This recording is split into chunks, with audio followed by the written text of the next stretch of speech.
Classes में आपका स्वागत है। आज हम एडग्रेड अभ्यास पुस्तिका विज्ञान कक्षा 7वीं की अध्याय 1 और 2 के बारे में बताएंगे और उसको उनके जो प्रश्न है उसको किस प्रकार लिखना है इसके बारे में जानेंगे और उसका कौन सा आंसर सबसे सटीक है वो लिखेंगे। ठीक है, देखते हैं आगे। ये रहे अनुक्रमणिका, इसमें अध्याय 1 है पादपों में पोषण। ठीक है, देखो पादपों में पोषण, तो पाठ के पूर्व की जो तैयारी है कि आप क्या क्या जानते हैं उसके बारे में, तो जिस सही जोड़ियाँ दिख रही हैं दोनों बॉक्स की, इसमें सूर्य से क्या मिलता है हमें, सूर्य का प्रकाश, तो सूर्य से सूर्य का प्रकाश में मिला देंगे। जड़ों से पानी एवं पोषक तत्व, पत्तियों से क्लोरोफिल, वायुमंडल से CO2 प्राप्त होती है। ठीक, इसमें देखिए रिक्त स्थानों की पूर्ति दिए गए विकल्पों में से चुनकर कीजिए।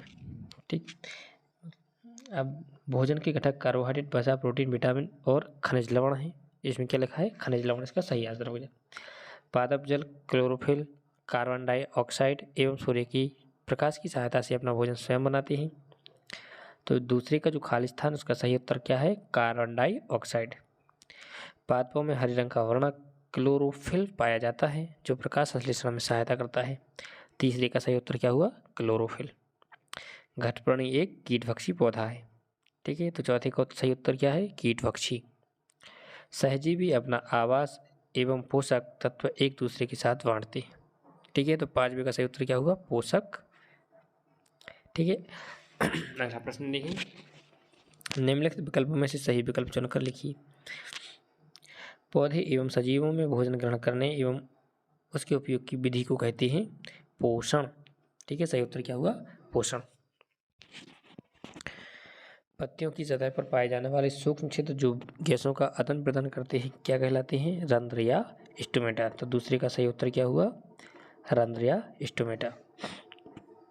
ऐसी प्रणाली जिसमें जीव किसी मृत एवं विघटित पदार्थों से पोषक तत्व प्राप्त करते हैं उस विधि को कहते हैं मृत जीवी पोषण विधि। ठीक है, तो तीसरे का सही उत्तर क्या हुआ, बी। पादपों को प्रोटीन निर्माण के लिए किस तत्व की अधिक आवश्यकता होती है, नाइट्रोजन की। ठीक है, तो सही उत्तर क्या हुआ, नाइट्रोजन। रेगिस्तान में पाया जाने वाला ऐसा पौधा जिसकी छाल दवा के काम में आती है और उसकी लकड़ी में कीड़ा नहीं लगता, ऐसा पौधा है नागफनी।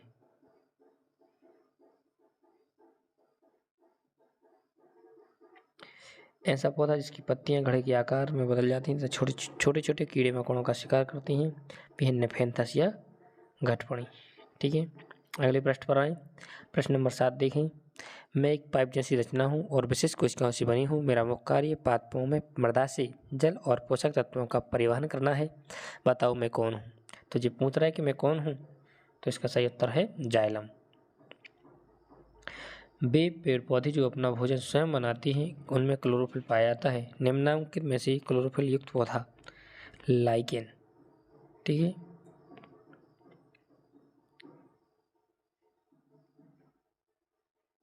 इसका सही उत्तर शैवाल भी हो सकता है, लेकिन लाइकेन में शैवाल भी पाया जाता है।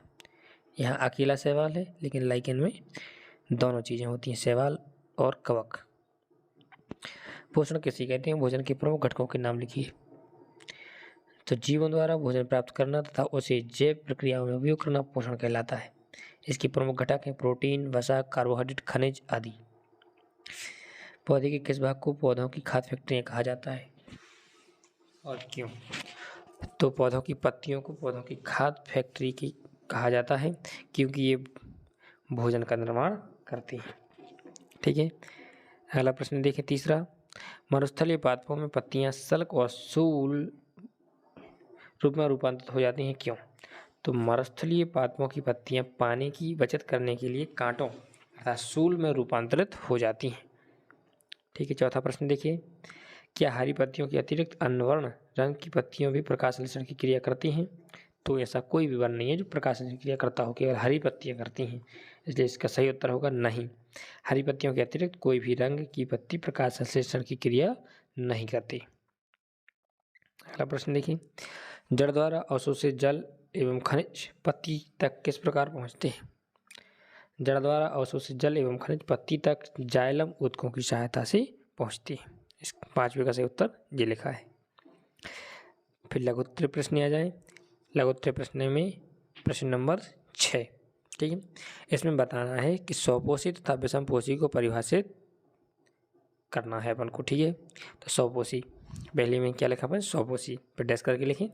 वे जीव जो अपना भोजन स्वयं बनाते हैं स्वपोषी कहलाते हैं, जैसे पेड़ पौधे। विषमपोषी, इसका उदाहरण भी लिख देना, इसमें उदाहरण नहीं लिख पाए हैं, सॉरी। तो स्वपोषी का उदाहरण है पेड़ पौधे। विषमपोषी में देखें, वे जीव जो अपने भोजन के लिए दूसरे जीवों पर निर्भर रहते हैं विषमपोषी जीव कहलाते हैं, जैसे मनुष्य या जंतु। पादपों में सहजीवी संबंध को उदाहरण से समझाइए, ठीक है। इसका उत्तर है लाइकेन एक सहजीवी संबंध का उदाहरण है। इसमें कवक और शैवाल साथ साथ जीवन यापन करते हैं। परजीवी एवं मृतजीवी को उदाहरण से समझाइए। परजीवी, वे जीव जो दूसरे जीवों के शरीर पर रहकर पोषण प्राप्त करते हैं परजीवी कहलाते हैं, जैसे जूं, किल्ली जो अपनी भैंसों और गायों को लग जाती है वही जूं और किल्ली है, जो परजीवी का उदाहरण है। मृतजीवी, वे जीव जो अपना पोषण सड़े गले मृत पदार्थों से प्राप्त करते हैं मृतजीवी कहलाते हैं, जैसे कवक और जीवाणु। कीटभक्षी पादप भोजन का भक्षण किस प्रकार करते हैं, सचित्र समझाइए। कीटभक्षी पादपों में पत्ती की संरचना घड़े के समान होती है। जैसे ही घड़े में कीट आता है ढक्कन बंद हो जाता है और जो कीट है वह पौधे के शरीर के अंदर पहुंच जाता है। ये जो डायग्राम आपको स्क्रीन पर दिख रहा है इसको सही तरीके से बनाएं। इस जो खाली बॉक्स है इसी में बनाना है। प्रकाश धीरोत्तरीय प्रश्न है। इसमें प्रश्न नंबर 10, प्रकाश संश्लेषण क्रिया का चित्र व्यवस्था चित्र बनाइए एवं समीकरण से व्याख्या कीजिए, ठीक है। तो जो उत्तर में समीकरण तो हमने लिख दिया है कि 6CO2 धन 6H2O, फिर तीर का निशान, तीर के निशान के ऊपर सूर्य का प्रकाश, नीचे क्लोरोफिल, फिर आगे लिखा है C6H12O6 धन 6O2, ठीक है। इस बॉक्स में इसका व्यवस्था चित्र बनाना है जो आपको स्क्रीन पर दिखाई दे रहा है। व्याख्या, CO2 और जल सूर्य के प्रकाश की उपस्थिति में ग्लूकोज का निर्माण करते हैं। इसमें क्लोरोफिल की भी जरूरत होती है। मृदा में पोषक तत्वों की पुनः पूर्ति किस प्रकार होती है। मृदा की ऊपरी परत पर पेड़ पौधों की पत्तियां गिरकर सड़ जाती हैं जिससे पोषक तत्वों का निर्माण होता है। इन पोषक तत्वों को ह्यूमस के नाम से जाना जाता है, ठीक है। प्रश्न नंबर अगला देखें, इस प्रकार अपना अध्याय 1 कंप्लीट हुआ। इसमें अध्याय 2 में देखें तो अध्याय 2 है प्राणियों में पोषण, ठीक है। तो इसमें बताना है कि सहपाठी का नाम प्रोटीन भोजन में शामिल करने के लिए क्या खाया, ठीक है। तो उपर्युक्त दूध, दही, पनीर, दाल, अंडा, मछली, मूंगफली, मांस, इन सभी में प्रोटीन पाया जाता है, ठीक है। तो अपन को बताने अपने मित्रों से पूछकर, मैंने कुछ नाम लिख दिए हैं, कुछ नाम आप लोग लिख लेना अपने मित्रों के। तो कुछ नहीं, आपको 2 लिखना है बस, ठीक है। इसमें से लिखकर उनको बताना है कि आज उन्होंने प्रोटीन के रूप में क्या खाया है,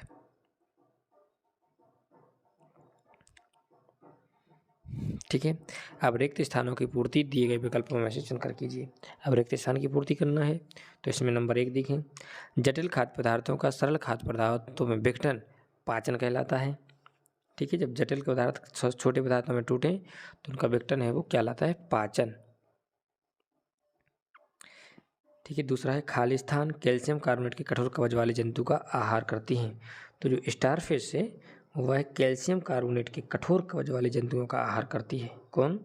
स्टारफिश। एक इसका हिंदी नाम है तारा मछली। तीसरा देखें, आहार को मुखवा द्वारा अंदर लेने वाली प्रक्रिया को अंतःग्रहण करते हैं। तो तीसरा का सही उत्तर है अंतःग्रहण। चौथा देखें, स्वाद का पता लगाने के लिए जीभ पर स्वाद कलिकाएं होती हैं। क्या होती हैं? जीभ पर स्वाद कलिकाएं जो स्वाद का पता लगाती हैं। पांचवा देखें, आमाशय खाली स्थान का स्त्रावण करता है। तो आमाशय हाइड्रोक्लोरिक अम्ल का स्त्रावण करता है। ठीक है। अब देखें अगला, निम्नलिखित विकल्पों में से सही विकल्प चुनकर लिखो। ठीक, तो प्रश्न नंबर 1 देखें इसका, लाला ग्रंथि रस स्रावित करती है, तो लाला ग्रंथि से लाला रस स्रावित होता है, तो सही उत्तर क्या हुआ, लाला रस। शरीर की सबसे बड़ी ग्रंथि जो पित्तरस का स्त्रावण करती है वो है यकृत, तो सही उत्तर हुआ इसका यकृत। क्षुद्रांत की आंतरिक भित्ति पर अंगुली की संरचनाएं होती हैं जिन्हें धीरग्रोम कहती हैं, तो इसका उत्तर हुआ धीरग्रोम। मनुष्य के भोजन में सेलुलोज का पाचन नहीं होता क्योंकि मनुष्य के पाचन तंत्र में सेलुलोज के पचाने वाले सूक्ष्मजीव नहीं पाए जाते, अतः प्रश्न नंबर 4 का सही उत्तर बी है। ठीक है, 5वां देखें, चीरने एवं फाड़ने वाले दांत कहलाते हैं, इनको बोलते हैं कृंतक। इसका सही उत्तर नहीं लिख पाए हैं, इसका सही उत्तर है कृंतक। ठीक है, पित्तरस कहाँ एकत्रित रहता है, तो पित्तरस पित्ताशय में एकत्रित होता है। ठीक, दूसरा देखें, सामान्यतः मनुष्य में क्षुद्रांत की लंबाई कितनी होती है, तो सामान्यतः मनुष्य में क्षुद्रांत अर्थात छोटी आंत की लंबाई 6 मीटर तक होती है। ठीक, तीसरा देखें, मानव पोषण के विभिन्न चरणों को सही क्रम में क्रमबद्ध कीजिए। अब यहाँ पे 5 चरण दिए गए हैं, उनको सही क्रम से लिखना है। तो सबसे पहले भोजन का अंतःग्रहण होता है, दूसरे नंबर पाचन होता है, फिर अवशोषण होता है, उसके बाद स्वांगिरण होता है, सबसे लास्ट में जो अपचा भोजन शरीर में बच जाता है उसका निष्कासन हो जाता है। पित्त कहाँ निर्मित होता है, यह भोजन के किस घटक के पाचन में सहायता करता है, पित्तरस यकृत में निर्मित होता है तथा यह वसा का पाचन करता है। ठीक है, लघुत्तरीय प्रश्न देखें, विभिन्न प्रकारों के दांतों के नाम एवं उनके कार्य। तो दांत 4 प्रकार के होते हैं तथा इनके कार्य निम्नलिखित हैं। कृंतक, कृंतक को काटने का दांत कहते हैं। रदनक, फाड़ने वाले दांत। अग्रचौर्णक, चबाने वाले। चवर्णक भी चबाने वाले। तो फाड़ने और काटने वाले दांत के अंतर्गत रदनक और कृंतक आते हैं, जो सही विकल्प में था एक, तो उसका सही आंसर है रदनक। 6वां देखें, शरीर की सबसे बड़ी ग्रंथि का नाम बताइए, इसमें कौन सा रस स्रावित होता है तथा यह किस घटक के पाचन में सहायक है। शरीर की सबसे बड़ी ग्रंथि यकृत है, यह पित्तरस का स्त्रावण करती है तथा वसा के पाचन में सहायक है। उस कार्बोहाइड्रेट का नाम लिखिए जिसका पाचन रोमिनेंट द्वारा किया जाता है परंतु मानव द्वारा नहीं, इसका कारण बताइए। उस कार्बोहाइड्रेट का नाम है सेलुलोज। मानव में ऐसी कोई भी संरचना नहीं पाई जाती जो सेलुलोज का पाचन कर सके। ठीक, प्रश्न नंबर 8वां देखें, धीरग्रोम क्या है, यह कहाँ पाए जाते हैं एवं इनके कार्य लिखिए। तो छोटी आंतरिक दीवारों पर उंगली की समान रचनाएं पाई जाती हैं जिन्हें धीरग्रोम कहते हैं, यह भोज्य पदार्थों की स्वांगीकरण का कार्य करती हैं। प्रश्न नंबर 9वां देखें, घास खाने वाले जंतुओं में पाचन क्रिया लिखिए। घास खाने वाले जंतुओं के पाचन को रोमिनेंट के नाम से जाना जाता है। इस पाचन विधि में जंतु सेलुलोज का पाचन जुगाली के माध्यम से करते हैं। ठीक, दीर्घोत्तरीय प्रश्न में प्रश्न नंबर 10 देखें, मानव पाचन तंत्र का नामांकित चित्र बनाइए एवं उनके मुख्य भागों के नाम लिखिए।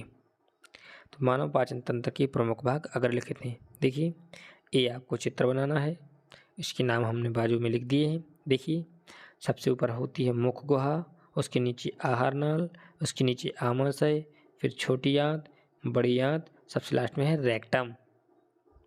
ठीक है, इसको आप बना लीजिए सही तरीके से। यदि आप वैसे नहीं लिख पाते हैं तो वीडियो को रोक लें, उसके बाद लिखना शुरू करें।